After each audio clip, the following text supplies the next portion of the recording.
Alright, what's going on, guys? Trev back again, here to bring you another video. This one's going to be doing my monthly review for this month's issue of the Walking Dead comic book series. This is for issue 186. It is called The Powder Keg. Wow!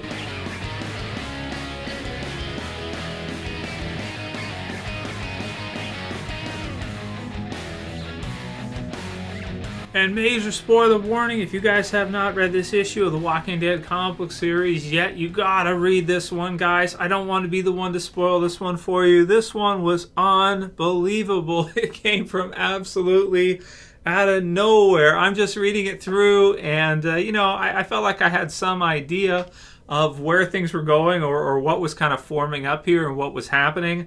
And it was like, one of the biggest twists ever, man. So that last spoiler warning, the rest of this video contains huge spoilers for the Walking Dead comic book series. This is the first big death we've had in a long time. And like I said, it just absolutely hit me. Just unbelievable. I just couldn't. This is such a strange issue of the Walking Dead comic book series. This is the strangest death we have maybe seen in a while. I'm so confused after reading this. I'm just in shock, and I'm just like, I can't believe what I just read. I don't get, like, oh man, I'm just so confused. This one is crazy. Okay, so the issue is called The Powder Keg, and when you see the cover, you basically have Rick, and he's going, no, no, no, no, no. And you have Pamela Milton behind him, of course, the leader of the Commonwealth, and you have someone holding them at gunpoint or holding Pamela at gunpoint. And in the issue, it's revealed that it's Dwight. So here we go through the issue. So we start things off. We got an awesome cover, and I really did not expect to see a major character death in this issue, but of course, that's what we ended up seeing. So we have basically the start to the issue. We get to see, let's go through some of the other communities first and get that out of the way.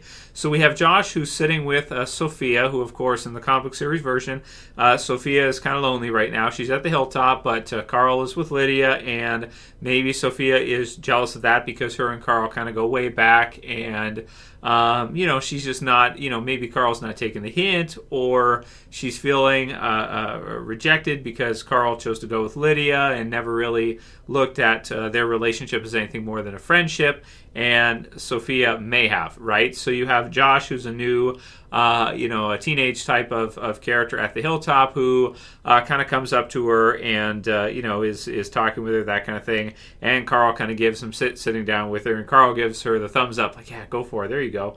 But I don't think that he realizes that Sophia wants to be with him. She doesn't, or at least that's the impression that I've gathered from it so far.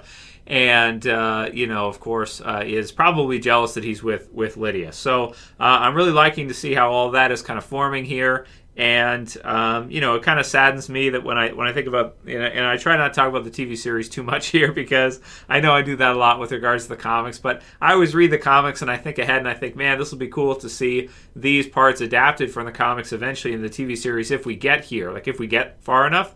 But this, the characters that are involved with that, love triangle, with the TV series version, it's going to be completely different because you don't have Sophia, you don't have Carl, so it doesn't work at all. Like, you can't even make it work. So it's just, it's going to be really strange to see what eventually they do there. But, I love the triangle in the comic book series that is going between Sophia and Carl and Lydia here. And again, it's something unique to the comics. So that kind of makes it even more special because they cannot really adapt that directly. It's got to be a different version with totally different characters and everything. There's nobody who, Carl or any of these newer characters would be able to relate to that, would have the kind of backing relationship that Sophia and Carl have, where they literally have grown up together as part of this group or extended group.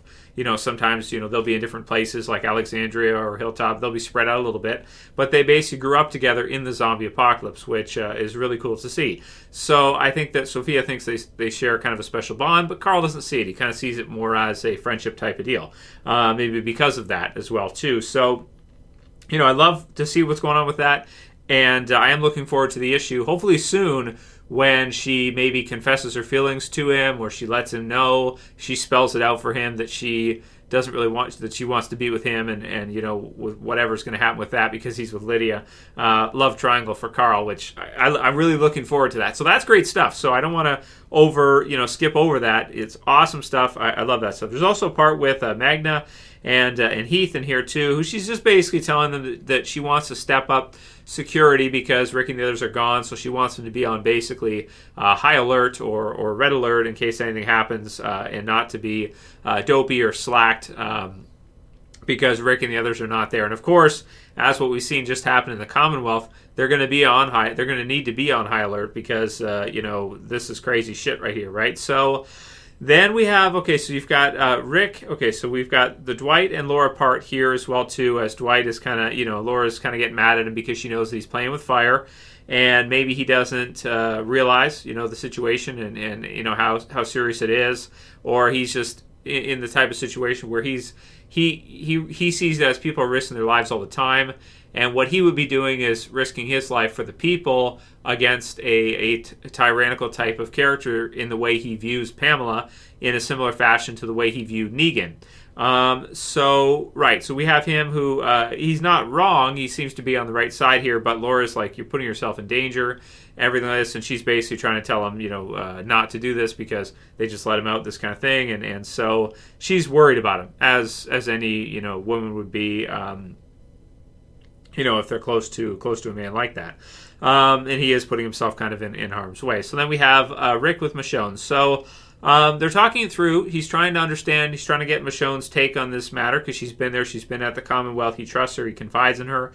And basically I don't know if I'd say she necessarily betrays him, but Michonne thinks that she's an optimist in this case. She thinks that everything can work out for everybody. So she thinks that they can all meet together, Pamela, the leadership of the Commonwealth, Rick, Dwight, and everybody together there, and they can sort this out in a way that will avoid violence, in a way that will avoid any kind of bloodshed, right, is what she wants to do. So first she's telling Rick, like, this can be sorted out in a peaceful manner. This doesn't have to be, what they need is Rick's mind. They don't need his brawn or his gun. So they don't need him to take up arms and fight against the Commonwealth or try to take over the Commonwealth. Instead, they can actually, do this in a peaceful way, and it sounds good in theory, right? It sounds good. So that's what she goes with. Elodie is getting more of the sense of, as she's going out for dinner with some older friends, you get the idea that, some of them are really happy to see her, but there's others that are like, kind of looking at her different because she's in that upper class system now of the Commonwealth's kind of two-tier system of an upper class and a lower class, and not really having much of a middle class. So the inequality is rampant in the Commonwealth, and it's destabilizing the system, which happens in real life too, in societies. So we have all that going on, and you can really see, the question of which side are you on? So are you on their side or are you on our side? This kind of deal. And similar kind of situation with Michonne, and she doesn't even really see it. That she's basically chosen the Commonwealth side in what she does in this issue. Okay, so we've got them going out. They kind of go on a hunting party, and we get the sense that Pamela is just pathetic. She can't even shoot down one zombie with like a double-barrel shotgun or something. Plaid zombie reminds me of Dawn of the Dead or something. The plaid one, so that's kind of cool. I don't know if that's intentional or just something that was just in there. It's probably intentional. So she shoots one, but she doesn't hit him. Like, she kind of hits him, but of course with walkers you got to hit him in the head, otherwise it doesn't really count. They keep coming even if there's half their bodies blown off or whatever, which doesn't make it easier to kill them. It just makes it kind of even more gross than before, right? Because there's blood and guts everywhere hanging out and stuff. So she's shown to be basically ineffective. So then she just, okay, Mercer, you go do all the work and you go kill him.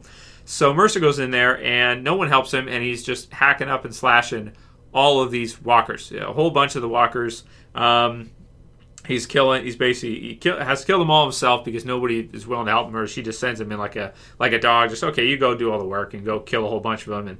And he's still putting his life at risk here too. He's tough as all nails, but you get in there against some walkers, you don't always know what you're dealing with, and you're hacking and slashing. There's like 5 or 6 of them just by himself. He's got his axes and stuff, so he's fine. He's used to this. But it's something. So then they get back, and you have Dwight and Rick are kind of like, is this normal? What the hell?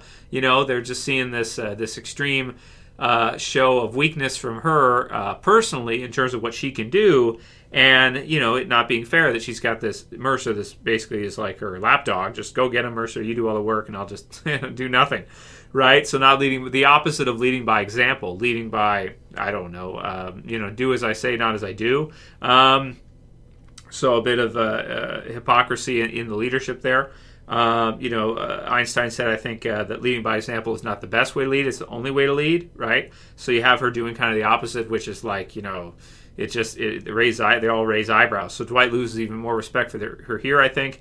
And basically, here's what we have going on. So so we get closer to the end here now, and here's when the big part comes through in Powder Keg, and it does feel like a powder keg because as you're reading it through, it starts off kind of somewhat, and then as you're going through, it gets more and more tense until the end. When you get near the end, all of a sudden we've been lulled into this false sense of security, and we get hit with a knockout punch. So basically, you have Dwight meeting with Michonne and Rick to discuss what they're going to do.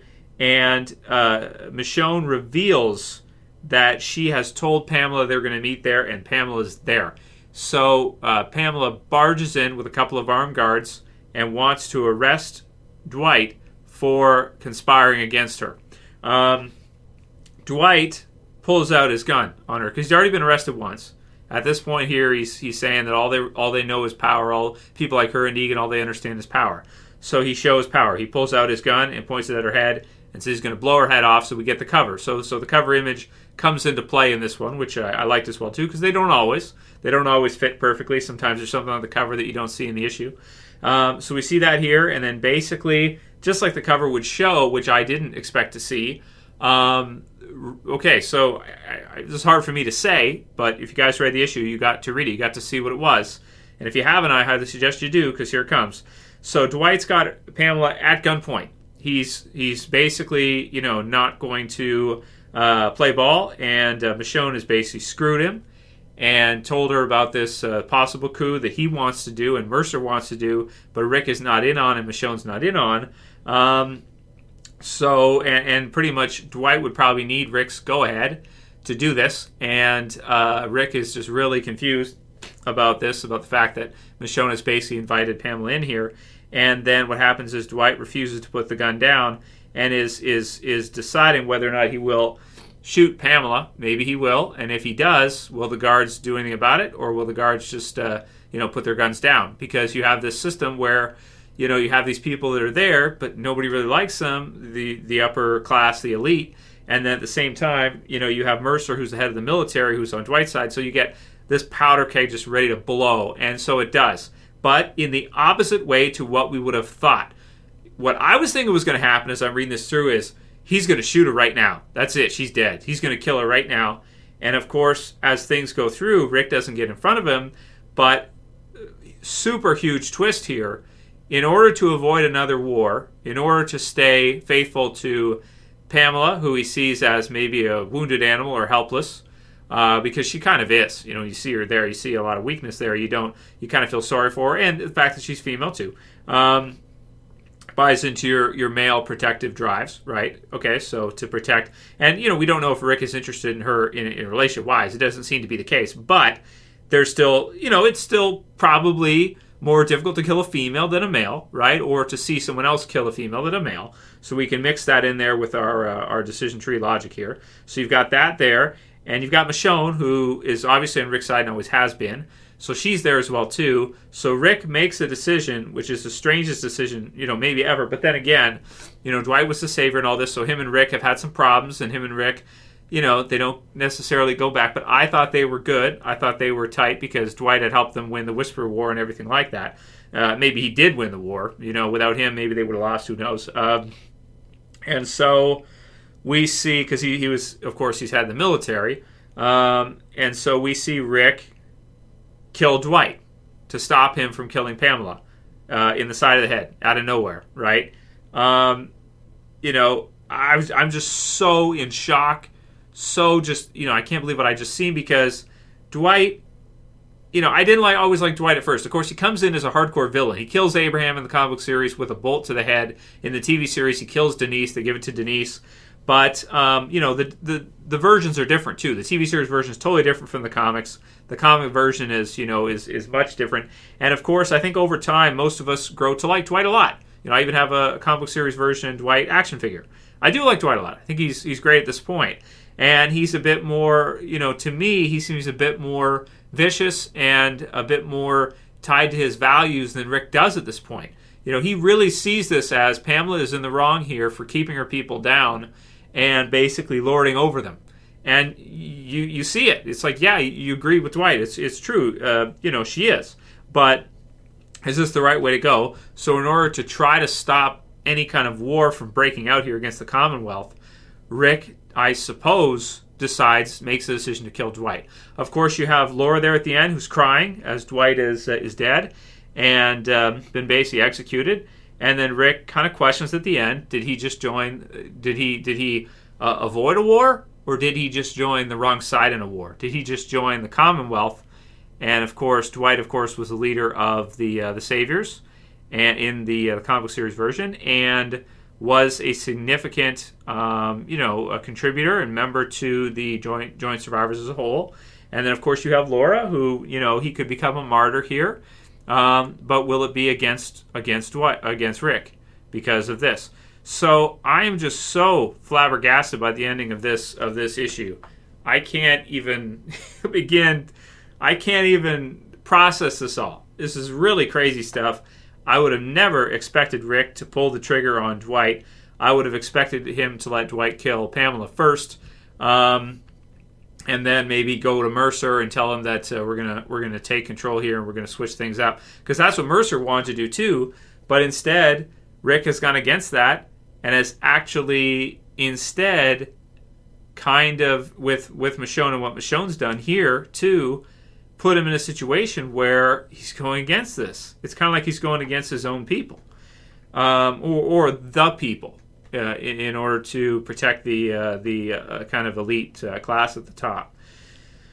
So how do I score this issue? You know what I mean? It's one of the biggest twists of the series, but I hate it at the same time. You know what I mean? I hate it because I liked Dwight. I thought he was a great character, and I thought there could be a really good, future for him there. And in this case, this was a death that I did not want to see. I did not want to see Dwight be killed off. I did not want to see Rick do it. And I'm just in a sense, just a state of just gobsmacked right now. I don't know what to say. So how do I score this? I give it like a 0 out of 10. Is that fair to do? Because I just hated it so much to see this all happen. And I hate it because it's supposed to be Rick, and Rick is supposed to make the decisions that you want to see him make. And, in this case, I just feel like, maybe he sees it right away that maybe he just killed the wrong dude. Maybe he just made the wrong choice. And how is this going to go?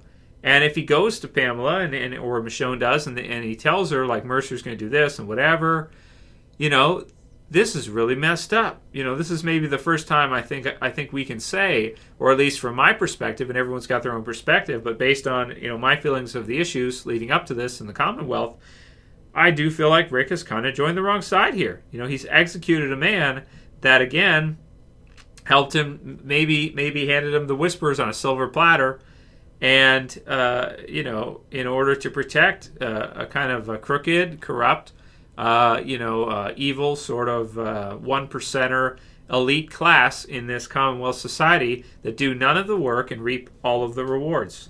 So that's the best I can do. This might be one of the first issues that I'm not going to score it. I'm just going to put a question mark, like a 0 out of 10. I don't know. You guys can let me know what you think in the comments below. How did you feel about this issue? Did you love it? Did you hate it? Do you see Rick's reasoning here? He certainly was in a tough situation, and I suppose he just took action and pulled the trigger. But, that's his man. That's his guy, right? That's his dude. So this one is really crazy, man, and I really don't know what to say. I really don't. Wow. It's crazy. It was like one of the biggest twists I've in the entire series, I think. You would definitely think that they would go the other way with this, and they would help the people of the Commonwealth get over on the elite of the Commonwealth. But that's not what he did. So let me know what you guys think. Leave your comments below. The Powder Keg, incredible issue of The Walking Dead. And in just in some strange ways, maybe you could say it's the worst issue ever. If you were a fan of Dwight, I can see you being outraged. I can see you being really upset, thinking, why would Rick do that? This kind of thing. And Michonne as well, too. And just being really Because again, like I said, he's done a lot for them, man. When it came to just everything we saw, Negan and wow, this is really crazy, man. Let me know what you guys think. Leave your comments below. Unbelievable. If you guys want to see a Q&A, we should probably do one after this one because it's just such a big one from the comics. So leave me your questions below in the comments. What did you guys think of this issue, and what do you think of Rick's decision here? This one is crazy. If you liked this review, please thumb it up below. You can share, you can favorite. If you're new, I'd appreciate it, and thank you all for subscribing. So thank you for subscribing if you just have. And that's it for this video. I'll see you guys again soon for another Walking Dead video. Probably tomorrow or the next day. We should go into this a little bit more. I want to see where you guys are at with this one. Is it one of the biggest mistakes of the series? Did Rick just make the biggest mistake we've ever seen him make? That's it for this one, guys. We'll see you again soon for another. As always, this is Trev, and I'm saying peace. Later, guys. See you soon.